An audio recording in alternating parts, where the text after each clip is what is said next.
नताशा की जिंदगी खतरे में होती है तो उसे बचाने के लिए शांतनु अपनी जी जान लगा देता है, लेकिन अब नताशा को सिर्फ नवेली को पाने के लिए वापस मुंबई से अहमदाबाद आना पड़ता है। और अब जो सच्चाई सामने आती है ना, वो तमाशा क्रिएट कर देता है, क्योंकि जब कंपटीशन चल रही होती है अभी यहाँ पे, तो शांतनु चला जाता है पानी की बोतल लाने के लिए। नताशा कहीं और चली जाती है क्योंकि उसके चेहरे पे बहुत सारे पेंट लग चुके होते हैं और उसे धोना जरूरी होता है। अब यहाँ तो नवेली मिलती नहीं है और न ही नताशा मिलती है, तो ये दोनों ही बाहर खोजने लगते हैं। हालांकि जैसे ही धवल बाहर जाता है तो उसे नवेली मिल जाती है, क्योंकि वो जा रही होती है अपनी ड्राइंग पिक्चर को जमा करने के लिए, और ये उधर से उसको पकड़ करके लाने लगता है। लेकिन जैसे ही आ रहा होता है ये दिखता है नताशा को, और बस उसको देखने के चक्कर में ये उसमें गुम सा हो जाता है। बस इसका पीछा करने के लिए जैसे भागता है, बस पैर स्लिप करता है पानी के कारण और ये गिर जाता है, क्योंकि इसके पैर में भी मिट्टी लगी हुई होती है। लेकिन तब तक तो विनर्स के अनाउंसमेंट होने लगते हैं, जिसमें एक नाम नवेली का भी होता है। उसे ट्रॉफी तो मिल जाती है, वो बहुत खुश होती है। तब तक नताशा ऊपर से चिल्लाने लगती है और उसको चेयर कर रही होती है, उस खुशी मना रही होते हैं। लेकिन गलती से ये बिल्डिंग के टॉप फ्लोर पे होती है और बाहर बस एक वेंटिलेटर जिस पे वो खड़ी होती है, जिससे अगर पैर फिसले तो नीचे गिरे तो शायद उसकी मौत भी हो सकती है। ये दिखता है कि नताशा है वो जो बिल्डिंग पे खड़ी हुई है, लेकिन फिर भी ये बचाने के लिए नहीं जाता। हालांकि शांतनु जैसे दिखता है तो बहुत परेशान हो जाता है और दौड़ करके जाता है नताशा को कैसे भी अपनी बातों में बहला करके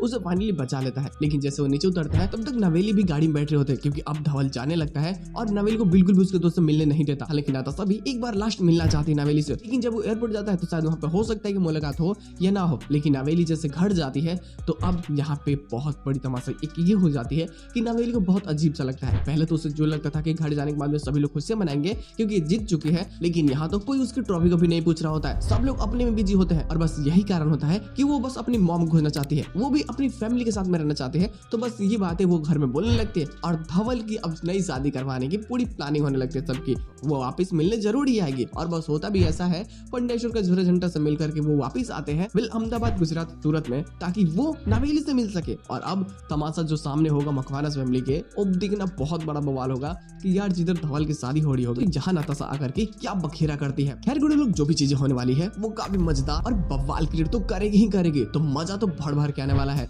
सच में ये बहुत इंटरेस्टिंग होगा कि जब नताशा नवेली के लिए वापस आएगी तब तक तो भाई शादी की पूरी तैयारियां हो रही होंगी धवल की, और एक नई कैरेक्टर जो कहीं ना कहीं पूरी तरीके से फैमिली को सपोर्ट करेगा वो भी बहुत जल्द ही यहाँ पे आने वाला है।